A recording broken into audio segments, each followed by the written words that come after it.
వచ్చే ఎన్నికల్లో TDP, Janasena, BJP ఐక్యంగా పనిచేసే అధికారంలోకి వస్తామని అనంతపురం అర్బన్ నియోజకవర్గ కూటమి అభ్యర్థి దగ్గుబాటి ప్రసాద్ అన్నారు.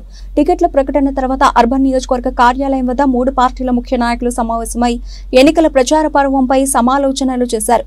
ఇక నుంచి 3 పార్టీలు కలిసికట్టుగా పనిచేయాలని నిర్ణయం తీసుకున్నారు. ఈ కార్యక్రమంలో అర్బన్ నియోజకవర్గ అభ్యర్థి దగ్గుబాటి ప్రసాద్, బీజేపీ జిల్లా అధ్యక్షుడు సందిరెడ్డి శ్రీనివాసులు, అనంతపురం పార్లమెంటు టీడీపీ అభ్యర్థి అంబికా లక్ష్మీనారాయణ, జనసేన రాయలసీమ మహిళా విభాగం అధ్యక్షురాలు పెండ్యాల శ్రీలత ఇతర ముఖ్య నాయకులు పాల్గొన్నారు.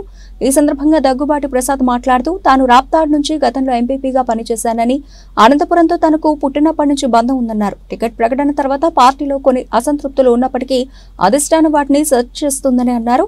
ప్రతి ఒక్కరిని ఇక్కడ నాన్ లోకల్ అని చెప్పి చెప్తా ఉన్నారు. ఎక్కడో కర్ణాటక అమ్మని తీసుకొచ్చి ఇక్కడ హిందూపూర్ అభ్యర్థిగా నిలబెడుతున్నారు. ఎక్కడో హిందూపూర్ పార్లమెంట్కి సంబంధించిన అతన్ని తీసుకొచ్చి అనంతపురంలో నిలబెట్టారు వైఎస్ఆర్సీపీ. గత పాలనలో కానీ ఎంపీలు రంగయ్య గారు అయితేమి, గొర్రెంట్ల మాధవ్ గారు అయితేమి కర్నూలు జిల్లా వాసులు, నేనైతేమి, అంబికా అన్న అయితేమి ఈ జిల్లా వాసులము. అనంతపురం జిల్లాకి అర్బన్ టికెట్ నాకు అవకాశం కల్పించిన దానికి డెఫినెట్గా నేను అనంతపూర్ డెవలప్ చేసి దేశంలోనే ప్రథమ స్థాయికి తీసుకొస్తానని చెప్పేసి అనంతపురం సభాముఖంగా తెలియజేసుకుంటాను. అనంతపురం జిల్లాలో ముఖ్యంగా డ్రైనేజ్ సమస్య ఉంది. గత 30 ఏళ్ళ నుంచి అలాగే పెండింగ్ ఉంది. ఫస్ట్ మా చంద్రబాబు నాయుడు గారు ముఖ్యమంత్రి అయిన తర్వాత నేను అనంతపురం జిల్లాకి ఫస్ట్ అండర్ డ్రైనేజ్ తీసుకొచ్చి అనంతపురం డెవలప్ చేస్తామని చెప్పేసి సభాముఖంగా తెలియజేసుకుంటాను. ముఖ్యంగా వచ్చే మా గవర్నమెంట్లో వాటర్ ప్రాబ్లం లేకుండా ఇంటింటికి కుళాయిలు వేపిస్తామని చెప్పేసి సభాముఖంగా తెలియజేసుకుంటాను. నాకే ఇండస్ట్రీస్ అంటే ఏంటో తెలుసు. డెఫినెట్గా చిన్న ఇండస్ట్రీస్ తీసుకొచ్చేసి పారిశ్రామికంగా డెఫినెట్గా అనంతపురం అర్బన్ డెవలప్ చేస్తానని చెప్పేసి సభాముఖంగా తెలియజేసుకుంటాను. ఒక అపోహ సృష్టిస్తున్నారు, వాలంటీర్ వ్యవస్థను తీసేస్తారని చెప్పేసి. డెఫినెట్గా ఎలక్షన్ కోడ్ ఉంది కాబట్టి పక్క తీశారు. మా గవర్నమెంట్ వచ్చిన తర్వాత వాలంటీర్ వ్యవస్థను కొనసాగిస్తాం. పెన్షన్స్ కానీ సకాలంలో అందిస్తాం. రేపు ఉదయం 8 గంటలకి ఓల్డ్ టౌన్ మా ఉమ్మడి ఎన్డీఏ ప్రచారం స్టార్ట్ చేస్తున్నాము. అనంతపురం అర్బన్లో 2వ వార్డు, 8వ వార్డు, 9వ వార్డు, 10వ వార్డు నుంచి డివిజన్ నుంచి మా ప్రచారం రేపు ఉదయం మొదలు పెడుతున్నామని చెప్పేసి తెలియజేసుకుంటాం. పార్టీ అధిష్టానం అనే అంశాలు చర్చించిన తర్వాత నిర్ణయం తీసుకుంటుందని అనంతపురం పార్లమెంట్ అభ్యర్థి అంబికా లక్ష్మీనారాయణ చెప్పారు. తాము నాన్ లోకల్ అంటూ కొందరు దుష్ప్రచారం చేస్తున్నారని ఆయన ఆగ్రహం వ్యక్తం చేశారు. అనంతపురం పార్లమెంటు పరిధిలో తెలుగుదేశం పార్టీ చాలా బలంగా ఉందని, అసెంబ్లీ బరిలో ఉన్న అభ్యర్థుల సహకారంతో ఖచ్చితంగా విజయం సాధిస్తామని ఆయన ధీమా వ్యక్తం చేశారు.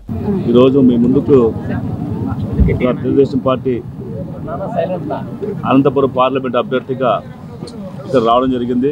స్థానికంగా నేను దాదాపు 40 సంవత్సరాల పైన నా యొక్క చదువు కానీ నా యొక్క కుటుంబ జీవితం కానీ ఇక్కడ కలిసింది కాబట్టి నేను స్థానికుడిగా భావించాల్సిన కోరుతున్నాము. ఖచ్చితంగా ఈరోజు ప్రజలంతా ఎదురు చూస్తున్నారు. ఎన్నికలు రాగానే సైకిల్ మీద, బట్టల మీద 2 ఓట్లు కూడా వేసి తెలుగుదేశం పార్టీ ప్రభుత్వం తీసుకురావాలి. తద్వారా నారా చంద్రబాబు గారి యొక్క ఆధ్వర్యంలో ఈ రాష్ట్రం యొక్క సంక్షేమాన్ని, అభివృద్ధిని కూడా మెరుగుపరుచుకోవాలి. గత 5 సంవత్సరాల కాలంలో ఉన్నటువంటి ఆంధ్రప్రదేశ్ రాష్ట్రం ప్రభుత్వము ఈరోజు భారతదేశంలో అగ్రస్థానంలో ఉన్నటువంటి ఆ యొక్క రాష్ట్రాన్ని తీసుకొచ్చి అధమస్థానాన్ని తీసుకొచ్చినటువంటి ఈ పరిపాలనకి చర్మగీతం పాడాల్సినటువంటి రోజులు దగ్గర పడ్డాయి. కాబట్టి ప్రతి ఒక్కరు కూడా ఆలోచన చేయాలి ప్రజలందరూ కూడా.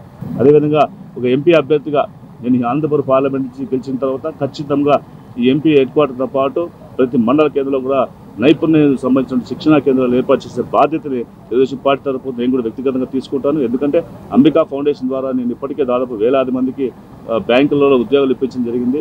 అదేవిధంగా వైద్య రంగం సంబంధించినటువంటి అనేక సేవా కార్యక్రమాలు చేస్తూ, వాళ్ళకి మెడికల్ క్యాంపులు ఏర్పాటు చేస్తూ, వాళ్ళకి ఉచితంగా మందులతో పాటు వాళ్ళకి ఆపరేషన్ కూడా చేయించడం జరిగింది ఎంఎస్ రామయ్య ఆసుపత్రి బెంగళూరు సహకారంతో.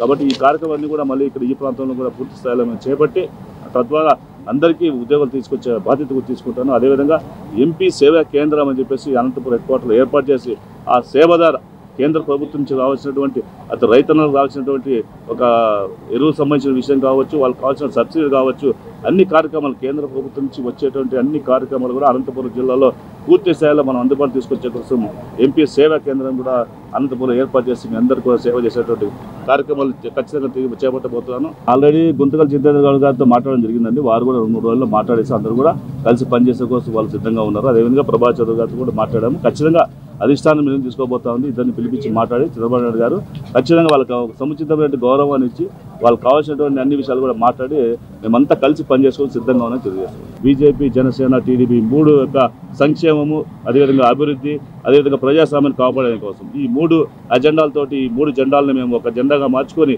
ఈరోజు మేము ముందుకు రాబోతున్నాం. కాబట్టి అందరూ ఆదరించి తప్పకుండా తెలుగుదేశం పార్టీ అభ్యర్థులను కూడా అత్యధిక మేరతో గెలిపించాలని కోరుతున్నాం. Thank you very much.